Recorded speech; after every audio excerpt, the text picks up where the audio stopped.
안녕하세요. 저는 노흥레스의 이정희 권사입니다. 리리컨이 이렇게 하는 것이었군요. 몰랐습니다, 정말. 이 앞에 두 분 강사님들께서 너무 잘해주셔가지고 저기 서 있는데 가슴이 정말 두근두근 하더라고요. 하여튼 준비한 만큼만 하겠습니다. 네. 앞에서 장로님께서 이제 강의해 주셨는데, 큰 추수를 하려면 먼저 농부가 되겠다고 결단해야 하며, 추수하는 농부가 되기 위해서는 첫 번째 할 일이 나를 갈아엎는 기경을 해야 한다는 것이었습니다. 저는 이제 큰 추수를 위해서 농부가 해야 할 것에 대한 이제 이성방 선생님의 말씀 후반부 내용을 이어서 전달해 드리도록 하겠습니다. 기경을 한 농부는 둘째, 씨를 뿌려야 합니다. 야고보서 1장 22절에 너희는 말씀을 행하는 자가 되고 듣기만 하여 자신을 속이는 자가 되지 말라고 했습니다. 순종은 행동입니다. 어떤 분이 조용기 목사님에게 큰 부흥을 이룬 비결을 물은 적이 있는데, 목사님 대답이 말씀을 들은 대로 순종했다 였다고 합니다. 우리는 기름 부음을 받기 위해 기도합니다. 그런데 우리는 기름 부음을 받기만 하고 사용하지 않아서 넘쳐 흐르는 기름에 미끄러져 행동하지 못하고 있는 것은 아닌지요. 기름 부음을 받는 것은 씨 뿌리기 위해, 정복하기 위해서입니다. 듣고 순종해야 합니다. 듣기는 잘 듣는데 순종하지 않으면 아무 쓸데가 없습니다. 기도했으면 이제 우리 행동합시다. 그런데 어떤 원칙을 가지고 씨를 뿌려야 할까요? 농부의 씨 뿌리는 원칙은 다음 세 가지와 같습니다. 하나, 가라지를 뿌리지 않고 알곡의 씨앗을 심는 것입니다. 가라지는 알곡과 비슷하게 생겼지만 먹을 수 있는 곡식이 아닙니다. 우리는 확실한 복음을 전해야 합니다. 복음과 비슷한 가라지를 뿌리면 안 됩니다. 관계를 유지하고 밥 사주고 철학, 복을 받는 법을 이야기하는 등의 것에 치우치는 것이 가라지 복음을 뿌리는 것이라 할 수 있습니다. 복음을 전하는 자는 내가 먼저 충실한 알곡이 되어야 합니다. 그래야 전할 수 있습니다. 복음을 전하는 자는 구원의 확신이 있어야 합니다. 죄사함의 은혜를 입어야 합니다.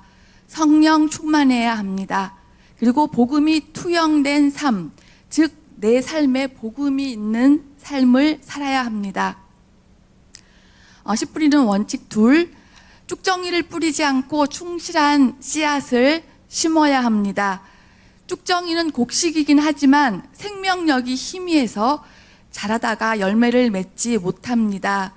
내가 가지고 있는 복음은 충실한 알곡의 복음인가 점검해야겠습니다.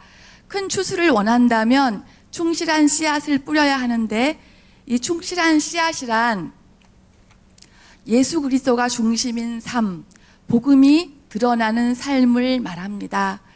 내가 충실한 씨앗이 되면 번성이 안 일어날 수가 없습니다.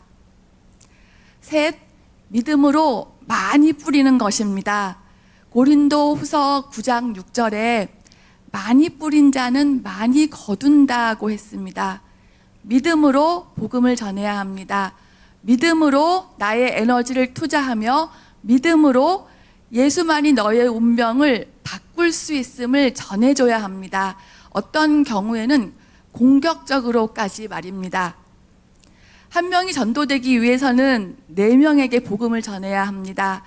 3명이 전도되기 위해서는 12명에게 복음을 전해야 합니다. 많이 뿌리고 추수할 것에 대한 믿음을 가져야 합니다. 셋째, 씨를 뿌렸으면 농부는 잘 가꾸어야 합니다. 어떻게 가꾸어야 할까요? 3가지 방법을 말씀드리겠습니다. 먼저 하나, 집중을 해야 합니다. 항상 자신의 밭에 마음이 가 있는 농부처럼 뿌린 씨앗에서 싹이 나도록 도와야 합니다. 기도하고 만나고 하면서 집중하면 그의 문제도 보이고 필요도 보입니다. 또한 집중하면 하나님이 예비해 두신 사람을 볼 수 있고 해결할 방법이 보입니다. 둘, 걸음을 두고 잡초를 제거해야 합니다. 그에게 에너지를 제공해주는 역할을 하려면 큐티로 내가 늘 살아있어야 합니다. 이 사람에게 복음을 방해하고 있는 것이 무엇인지 파악하고 내어 쫓고 보호해야 합니다. 집중하면 어떤 걸음이 어떤 때에 필요한지가 보입니다.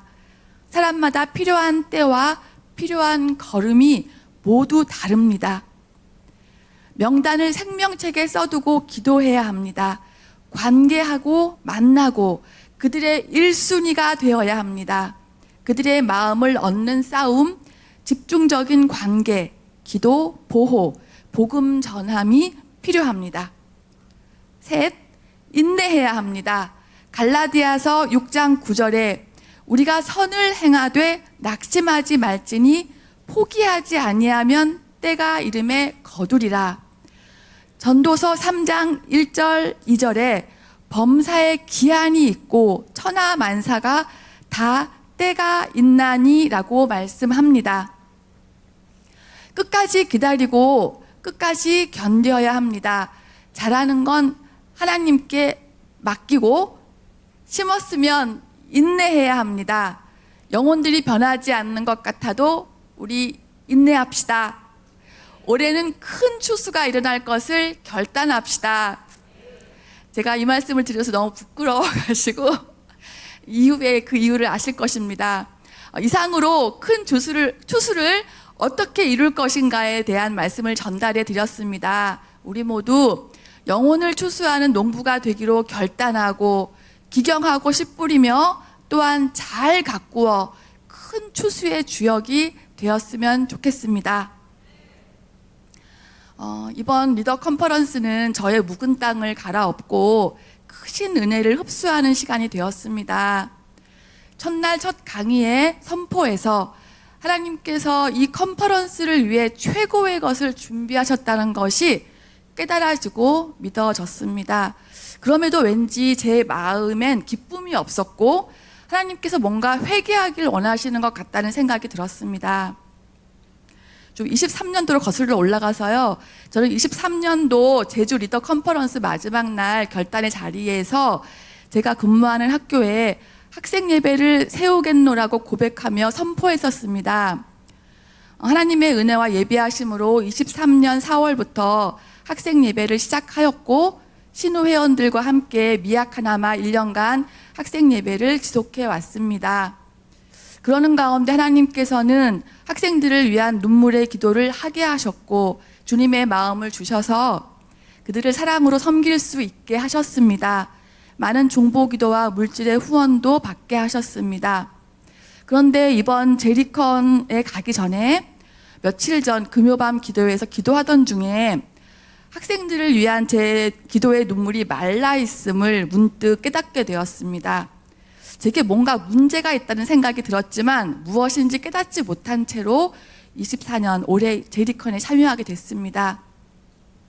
제리컨 첫날 아무래도 하나님께서 제게 마음의 기경을 원하시는 것 같았습니다. 눈물이 말라버린 저의 기도의 시간들이 떠올랐습니다. 둘째 날 새벽에 욥기 말씀으로 큐티를 하는데 제가 하나님의 말씀을 귀 기울여 듣지 않고 사람의 기준에 따라 타협하며 살고 있었음을, 즉 제 마음이 나뉘어져 있었음을 깨닫게 하셨습니다. 첫날 강의 내용 중 요한일서 2장 15절에 세상을 사랑하면 그의 안에 하나님의 사랑이 없다는 말씀이 생각나게 하셨고 눈물로 회개하게 하셨습니다. 말씀에 귀 기울이지 않고 자기 우상, 남편 우상에 빠져 나뉘어진 마음으로 있으니 내가 기쁨을 잃었었구나. 남편을 밖에 숭상한 것이 아니라요. 저 남편으로부터 저를 보호하기 위해서 이렇게 자기 우상, 남편 우상에 빠져서 나뉘어진 마음으로 있었던 것인데 그것 때문에 내가 기쁨을 잃었었구나.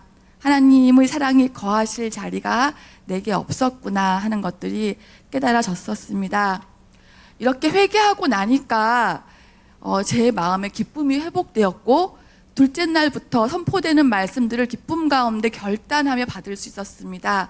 그렇게 할 수 있는 마음이 부어지는 것 같았습니다. 오늘 제가 전달해드린 큰 추수에 대한 강의 내용은 제가 잘하는 부분이 아닙니다. 저에게 너무 미숙하고 행함이 부족한 영역이었기 때문에 이렇게 말뿐이고 행함이 없는 가운데 전달해 드릴 때 마치 빈 깡통이 시끄러운 소리만 내는 것 같은 시간이 되어버리면 어쩌나 염려가 되었습니다. 잘해야 하는데 올해는 되었으나 여전히 잘하지 않은 모습으로 살아온 제게 감히 큰 추수에 대한 강의 내용을 전달하게 하시니 정말 부끄럽고 주님께 죄송한 마음 뿐입니다.